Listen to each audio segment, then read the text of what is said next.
Thanks so much for joining us here at the Name Studio API Main Forum.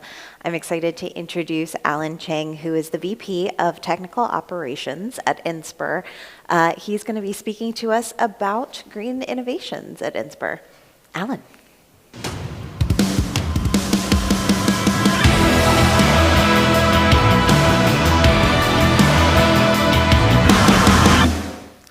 All right, thank you, everyone. I'm a little bit surprised there's more people than I expected. It's lunchtime, and then especially during the third day. So first of all, I want to start out talking about who is Inspur, and then what we do, and then what could potentially benefit you. Inspur is an infrastructure manufacturer. We provide hardware and infrastructure to the cloud service provider. And then what do we do in Europe, especially? And then also, of course, right, what kind of innovation that we want to bring to the customer in terms of the providing. Many of you probably never heard about Inspur, right? We're not a household name like Dell and HP, but what I can promise you, we're not going to give you the infrastructure like the roller coaster ride that Dell was showing earlier on the commercial, right? We want to provide you a stable infrastructure that you can count on and rely on, of course. Right now, we have 8 R&D center, one in top number 2, a server provider in the industry today. Mostly working with a very big cloud service provider, obviously. That's why we're not a household name like the Dell and HP as well, and other competitors out there. And we have 6 manufacturing sites, and we have a special manufacturing site in Hungary, and then I'll talk about that a little bit later, and then that was locally support the EMEA customer especially. As the number 2 server provider, there's a lot of benefit. We're fundamentally sound in financial. So you are counting on the continuality of the supply chain. That's one of the really good important things to have, right? You don't want to have a customer or vendor that's going to not having a supply during the life cycle of your product, and that's really important. We're investing ourselves very heavily in AI. So as far as for AI shipment goes, we're number 1 right now, and then that's really important as far as for the infrastructure. And then of course, there's a lot of domain knowledge that we collected and learned throughout the course of selling to our customer.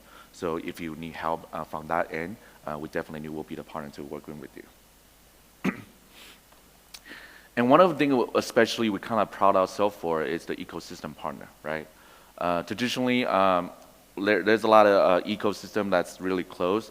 For instance, like many of our competitors was selling some of the software stack, very close ecosystem. You kind of get locked down to that particular vendor. And what we kind of proud ourselves for is the openness of the Inspur, right? We are part of the Open Compute project, which is an open hardware platform that initiated by Facebook, Microsoft, and some of the really big cloud service providers in the cloud space. And then what I aim to do is actually using the open source software knowledge similar to what, and applied it to the hardware side of it. So what we have done in the OCP Open Compute project is contributing a lot of hardware design files, such as a Gerber file, design file, and all the electricity, SI signal integrity stuff that you can check and then make sure the product you buy is what you are looking at.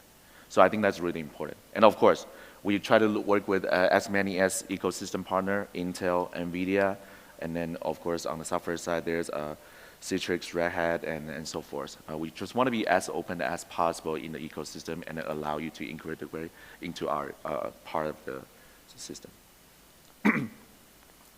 So even though we're not a household name, but we're heavily investing in Europe as well, right?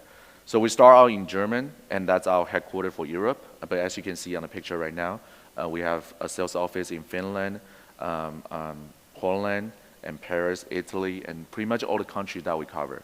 And then you can imagine, like in your region, we can actually find a closest sales location that support you. We also have field application engineer that's locally speaking the local language, and that will definitely help you to actually speed up your troubleshooting processes. As I mentioned earlier, we do have a factory in Hungary. Right now, it has about 50,000 in terms of the capacity for the annual capacity to how many servers we can produce. And currently, we have a pretty good size of the utilization so far because some of the big customers that we have. But of course, like we still can upsize that. Just depends on the volume demand that we're having. So the next, I'm gonna turn the tone a little bit, talking about data explosion and then some of the AI investment that we were doing, and then of course some of the innovation that we have done compared to other competitors that we are doing. So we all know, like data explosion is a topic, right? It has been happening for the last 10 years. We are generating more data than we want to, right? And we have to store it, right? And then with the a lot of people were using like some sort of Hadoop, Spark application to actually collectively, collecting those data and analyzing them. But with the AI and 5G and all these new trends coming along, I think it's important to understand, hey, the traditional computing way of collecting data and analyzing data is not working anymore. So we have to have a better way to do it, right? But that does create a new focus area for Inspur, right? Like I said, we used to really focus on the cloud service provider, like the Facebook, the Microsoft, the Baidu, the Alibaba, the Tencent, right? But with the new application, such as 5G, big data, and then IoT, those are the new areas that we're expanding our product portfolio to as well. But new challenge comes along, right? How do you, with all this data coming in the way, right? How do you predict your forecasting? How many servers do you have to buy, right? If you're a startup, you start out with a great new idea. But all of a sudden, all the user was coming into your data center and require more computing power. How do you rapidly buying all these servers at a very quick time and deploy them in a very fast way? And that's really important for you. And then, of course, like efficiency, as data was getting more and more, and then you would require more computing power, especially with the silicon getting more, require more wattage, right? And then AI chipset require like 500 watt, 400 watt TDP. How do you make your data center efficient? In the United States, a lot of data center has a way to provide 40 kilowatt power per rack, but most of the Europe, we're talking about 8 kilowatt, 12 kilowatt, right, 14 kilowatt. How do you actually have the density that you need in your infrastructure at the same time, and then buying more power, right, and buying more server? So those are really the key challenges that we are facing as an industry today in the infrastructure side of it. So I think the way we want to do as a vendor or supplier to you is make sure we can actually get every single ounce of the performance out of the system for you, right? So what we will do is actually make sure the system has the best signal integrity, right? And has the best voltage to power, what we call the performance to wattage performance, right? Sometimes, yeah, you can give the system a lot of power and junk up all the performance that's out there. But sometimes that's not what you want. You want that balance. Sometimes the sweet spot wasn't there, right? And how do you find that sweet spot, and how do you find that performance benefit to your application is really important. And we have walked across the industry to find that sweet spot. So we have a lot of preliminary settings in the BIOS, and then for you to actually, for a certain application, this is the setting you should do, and then to get the best performance per watt per system. And talking about rack scale deployment, come back to this requirement of how do you deploy a lot of system in the very quickest time. Our factory is capable of doing what we call a stack and rack. We call it L11 in the industry. So what it does technically means is like we will sell you the server, but you can actually give us the switch that you have. Either it's Cisco, Juniper, Arista. We actually put all the cables together for you. All you have to do is actually when you're receiving them, you just roll the entire rack into the data center, power it on, load your automation tools, and everything is actually ready to go in a minute. Instead of having you or having a supplier ship you boxes of server, first of all, you have to take it apart, bring it out, stack them, and you start doing the cable management. Normally, it takes about 3 to 5 days for some of the customers we have to actually get that things really going into the production level. So those were the time saving that we want to provide to our customer. And cooling solution, of course. As CPU, GPU, and everything is getting hotter, require more power, what we can do as a company is actually make sure some of the components that's not generating computing power is actually not using that many powers. So for instance, fan in general, a lot of time the fan module in the system might take up to 200, 300 watt of power, which is not generating any computing power at all. But how can we do as a company to help you to reduce that 200, 300 watts to something a little bit less? So with the conscious of doing that, you can actually potentially squeeze one more system inside that rack with the power limitation that you have. So that's the goal we want to achieve with you guys. And then that's something we have done very fantastically with a lot of customers that we have. With that being said, this is the product portfolio that we want to cover and the vertical and space that we want to cover. From the very top, cloud computing servers, we have 1U, 2U, anything you can think of as from your competitor, from my competitor, you can actually find a matching product in that regard, and then in the computing power. And then in the bottom part of it, like I said, we're investing very heavily in HPC and AI with the GPU capable of products, and storage and edge computing. Edge computing is, there's only 3 products so far, but we're investing more because the 5G conversation and IoT conversation and smart manufacturing is actually getting a lot of tractions. And then so we're working with partners and understanding what the application might need and then creating hardware support around for it. So I would say in 2022 or this decade is especially challenging for a vendor like us, right? If I were on the stage 10 years ago, I'll be talking about Intel only, right? And then that's really focused on just Intel architecture, creating different variables of Intel, right? And then try to compete in the same market space. But as today, there's more silicon vendors out there, right? Intel, obviously, still very dominant in some of the application. x86 is great as it is.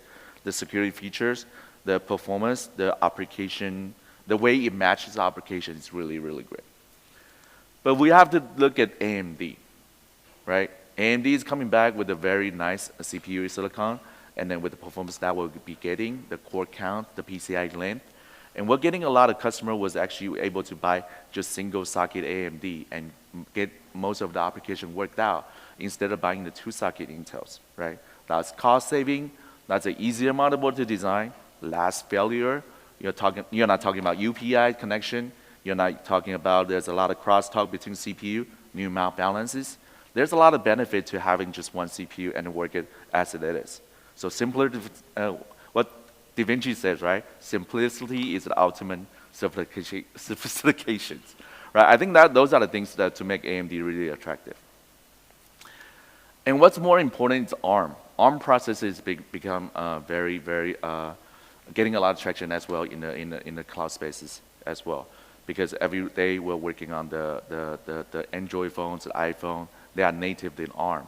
So all these application communicating with the data center in the back end is seamlessly, and then I think there's a lot of benefit just by having that seamlessly designed. So as a company, we are investing ourselves into the 3 different areas, and then of course ARM is just picking up as we speak. We have one particular system that's available right now, but I think in the future we're going to invest more into it as well, to make it very competitive with the Intel and AMD ecosystem. So let's talk about supply chain. I kind of mentioned we do have a factory in Hungary, but as a global company, we do have a footprint in the United States, Europe, and Asia. So it doesn't matter where you go, right? And we own most of the factory by ourselves. So if you were deploying globally, right, you can actually talk to the same salespeople, and then we just quote you a little bit different logistic costs on different regions, but the factory is the same process throughout the globe. So you're not gonna get a different product or different build process just simply because that product was built in Asia, built in Europe, and built in the United States. But how does that benefit you? Sometimes my customers, the last commodity part of it, they want to change it at the last minute because sometimes they don't know what their customer was looking for. And then so that gives us a flexibility of changing things at last minute by building it locally and then allowing you to have the flexible to actually extra time to communicate with your end customer to understand what they need. So I think that's the benefit of having a global deployment process and then global deployment capability in that regard. So my last page, right? There's a lot of open, I'm sorry for the picture on the right-hand side, but there's a lot of rack scale design that's available in the market space today. Like I said, it's open source hardware. From the left-hand side, OCP rack is initiated by Facebook. Project Olympus is initiated by Microsoft. And then Open Lighting initiated by LinkedIn, Cisco, and Equinix. I think those are getting a lot of traction. The ODCC on the far left-hand side right here is actually from the BAT, the Baidu and Alibaba and Tencent. All these products is actually a run rate, really high run rate, a lot of value behind it. And of course, the manufacturing process is almost perfection. And then the cost, the way it was designed, and then you're not gonna be the guinea pig for some end product, and then you're the only one buying it. And then you're not seeing the field, it's not field tested and so forth. So these are the things that we kind of pushing our direction toward to, and then we do believe openness is gonna be the future, and then it will be the future for you to be adapted in your infrastructure. All right, I have 5 minutes left, so do you guys have any question, or I'll stick around? Go ahead. Yeah, I was wondering, I saw the edge box at your stand, but I couldn't get any information about Okay. the edge box. Okay. It's available on the website, and then for the salesperson, and you can actually get the link, and then we will get more detail, the detailed description and sales tools to you, and then we'll be able to help you with that. Yeah. Thank you. Thank you. Do you provide also the service for your products, like installation services, maintenance, stuff like that? Absolutely. We're very competitive in terms of what we offer to our competitor, right? So we do local services. We do 24/7 services as well. And we also provide management tools. Like some of them is free, some of them you have to pay a little bit more extra. But it's very competitive to the traditional OEMs that you have known of. Yeah. Are you working together with partners over the globe, or is it all your...